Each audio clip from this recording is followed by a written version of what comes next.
Hemos llamado este compartir Santa Bárbara.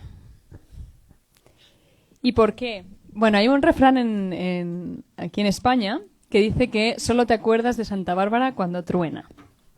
¿Vale? Entonces, esto me hizo pensar, digo, ¿qué significa este refrán? ¿Por qué solo te acuerdas de Santa Bárbara cuando truena? El significado es que solamente te acuerdas de alguien cuando necesitas conseguir un beneficio de ese alguien. ¿Vale? Ese es el refrán. Entonces, solo te acuerdas de Santa Bárbara cuando truena. Y dije, bueno, voy a ver quién es Santa Bárbara y qué historia tiene, ¿no? Y por qué este refrán. Y entonces la historia de esta mujer era Bárbara de Nicomedia. Es una mártir cristiana del siglo III-IV después de Cristo, obviamente. Y era hija de un gobernador o rey. Bueno, de esta historia de Bárbara hay como diferentes, ¿sabes? Estas historias que se van contando de generación tras generación y hay pequeños detalles que se diferencian depende de dónde lo busques, pero hay un tronco principal que siempre es el mismo, ¿vale? Entonces, voy a hablar un poco de todas las versioncitas, ¿vale? Hasta aquí, hija de un gobernador, rey pagano. Esto, todas las historias lo tenían en común. Y resulta que este gobernador encierra a su hija Bárbara en una torre o un castillo. Esto me recordó a Rapunzel, ¿no? Sí, o sea, es como, wow, parece que estoy viendo a Rapunzel. El padre la encierra en un castillo, en una torre. Algunas versiones dicen que es porque la mujer era muy guapa y entonces él tenía como un pretendiente para ella ya. Entonces dice, bueno, pues la meto ahí en la torre y no se fija en ningún hombre, ni ningún hombre se fija en ella y ya la dejo ahí hasta que cumpla la edad y luego la caso. Eso dicen algunas versiones. Otras versiones que me pueden pegar más por cómo acaba esta historia es que en esa época estaba el cristianismo creciendo y entonces este gobernador, rey pagano, no quería que su hija escuchase hablar de Jesús. Entonces la mete en un castillo para evitar que le laven el cerebro, ¿vale? Con el tema del cristianismo. Entonces, resulta, y todas las versiones concuerdan en esto, que la mujer Bárbara, estando encerrada, se convierte al cristianismo. En soledad se convierte al cristianismo. Y pasa que el padre viene de un viaje y se da cuenta de que la hija es cristiana, se ha convertido. Algunas versiones dicen que es porque había dos ventanas y entonces ella mandó a hacer una tercera ventana y eso simbolizaba la Trinidad. Entonces el hombre en cuanto vio las tres ventanas se rayó, subió, vio que era cristiana. Otras versiones dicen que como estaba esperando que se casara por un matrimonio de conveniencia, cuando le planteó la idea de casarse, ella dijo que ella no se iba a casar con ese hombre, que ella estaba casada con Cristo. El caso es que, sea como fuere, el padre se enfadó con la hija porque se había convertido al cristianismo. Y se enfadó tanto que la llevó a juicio y pidió una condena capital. La mató, la decapitó a su hija, él mismo. Él mismo subieron a una montaña y él mismo cogió, la decapitó y el milagro viene en cuanto mata a su hija, un rayo cae del cielo y mata al padre, ¿vale? A este gobernador rey, ¿no? Entonces digamos que es como que hay ahí como una justicia divina que cuando el padre mata a la hija, Dios hace rácata, manda un rayo y parte al padre en dos, ¿no? Y entonces yo decía, por eso dice, nos acordamos de Santa Bárbara cuando truena, obviamente, cuando hay tormenta, ¿no? Entonces yo decía, bueno, vale, pero ¿qué tiene esto que ver con la idea que siento que tengo que compartir? O sea, ¿en qué se conectan la historia de Santa Bárbara con el refrán y con Dios? Porque yo digo, Bárbara no está buscando el beneficio de nadie, o no sé, o sea, digo, ¿dónde está? ¿Dónde está? ¿Dónde está? Y en esa búsqueda me di cuenta que como Bárbara, muchas veces nosotros nos acordamos de alguien, es decir, de Dios, cuando necesitamos conseguir un beneficio. Es decir, en este caso, ella estaba presa, ella estaba encerrada, estaba solitaria y necesitaba libertad, paz, compañía. Y eso me suena muchas veces a nosotros mismos, ¿no? O incluso a personas que conocemos. Siempre es como que hasta que no nos van mal las cosas, nunca, no es como que nos olvidamos un poco de Dios. No solamente nos olvidamos cuando, o sea, no solamente nos acordamos cuando truena. Entonces, aquí me planteo una cosa. Si tienes seres queridos que estén pasando por tormenta y sufres por ellos, piensa que puede ser una oportunidad para que conozcan a Dios. Y lo tengo aquí porque digo que Bárbara, en ese momento de encierro, ella clamó a Dios y se encontró con Dios y se convirtió, ¿no? Porque ya sabemos en Apocalipsis 3:20,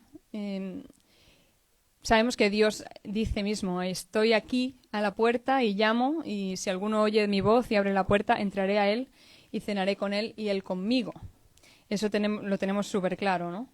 Pero muchas veces las personas que no conocen de Dios no lo saben, ¿no? Y por eso recordarlo. O sea, Dios está a la puerta, ¿vale? Y llama, y si somos nosotros los que le abrimos la puerta, Él puede entrar y puede transformar nuestra vida, como hizo con Bárbara en ese momento.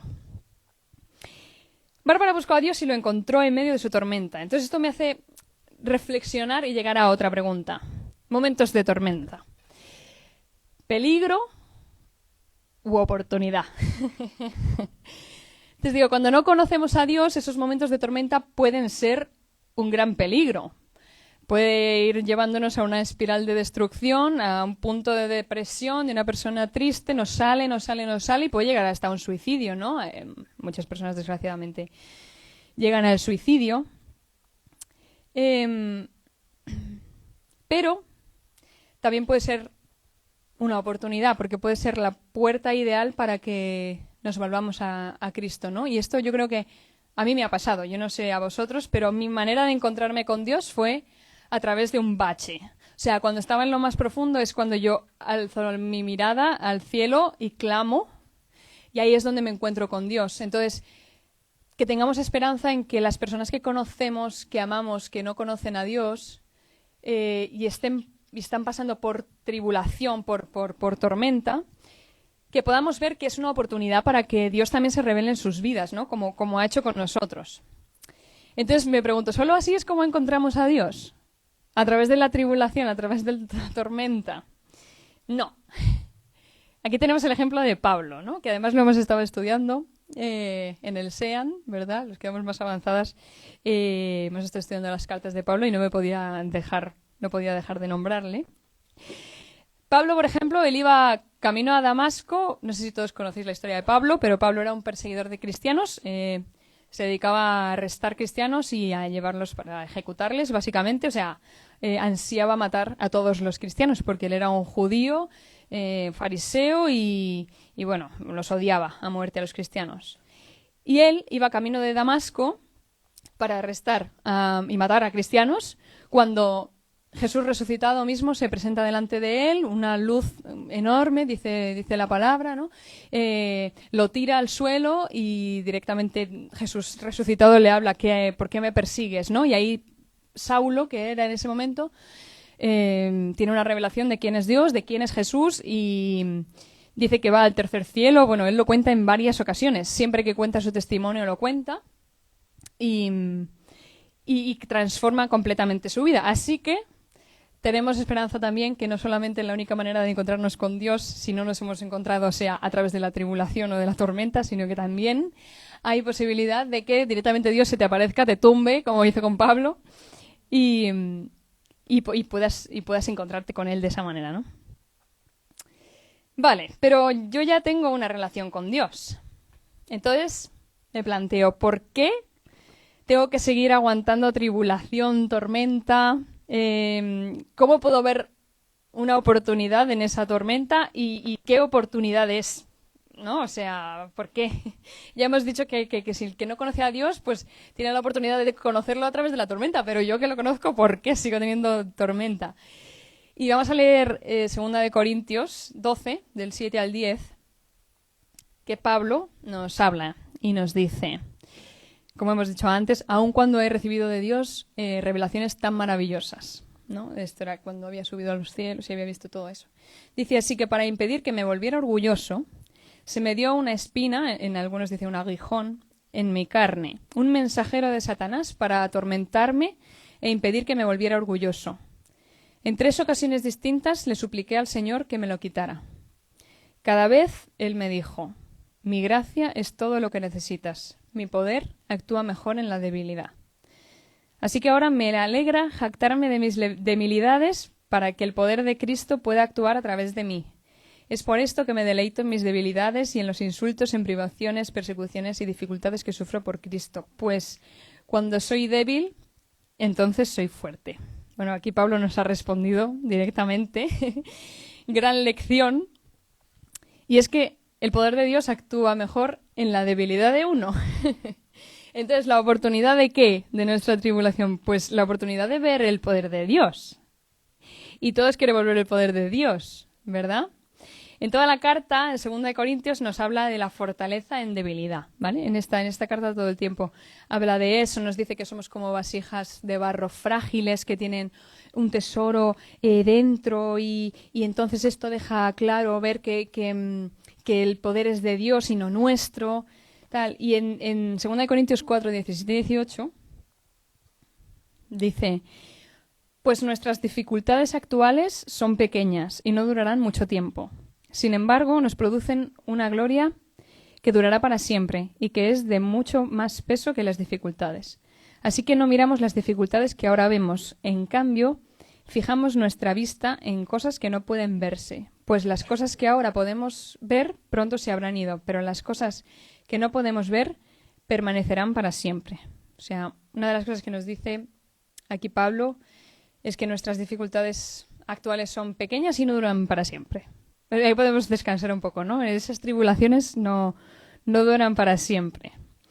Y que miremos, fijemos la mirada en Jesús, ¿no? Eso es lo que nos dice Pablo. Y eso es muy bonito, pero luego hay que vivir la tribulación. Y entonces ahí yo me hacía la pregunta, digo, vale, me tengo que alegrar de la tribulación porque ahí puedo ver el poder de Dios y todo eso. Pero ¿qué hago mientras estoy en la tribulación? Porque yo veo muchas veces el poder de Dios una vez que he pasado la tribulación. Pero mientras estoy en la tribulación, ¿qué tengo que hacer en la tormenta? Y la respuesta es muy sencilla y es adorar. Adorar a Dios. ¿Y pues de dónde has sacado esa respuesta? Bueno, pues volvemos a Pablo. Pablo y Silas, como hemos cantado en la canción, ellos estaban en una cárcel y vamos a leerlo también en Hechos 16, del 24 al 26. Estaban encarcelados por proclamar el Evangelio, ¿vale? Y dicen: así que el carcelero los puso en el calabozo de más adentro y los sujetó los pies en el cepo. Alrededor de la medianoche, Pablo y Silas estaban orando y cantando himnos a Dios. Y los demás prisioneros escuchaban. De repente hubo un gran terremoto y la cárcel se sacudió hasta sus cimientos. Al instante todas las puertas se abrieron de golpe y a todos los prisioneros se les cayeron las cadenas. Ellos estaban orando y cantando himnos a Dios. Y en ese momento fue que hubo un terremoto y se abrieron la cárcel, ¿no? Se soltaron las cadenas. Esto para mí nos habla directamente a nosotros en momentos de encierro, como está Bárbara, ¿no? Encerrada, que muchas veces es en esas espirales de pensamientos, de destrucción, de todo esto. ¿Cuál es la solución? Orar y cantar himnos. O sea, esa es la solución. Esa debe ser la actitud de nuestro corazón en la tormenta. Adorar a Dios en momento de dificultad. Eso nos da la libertad en la prisión.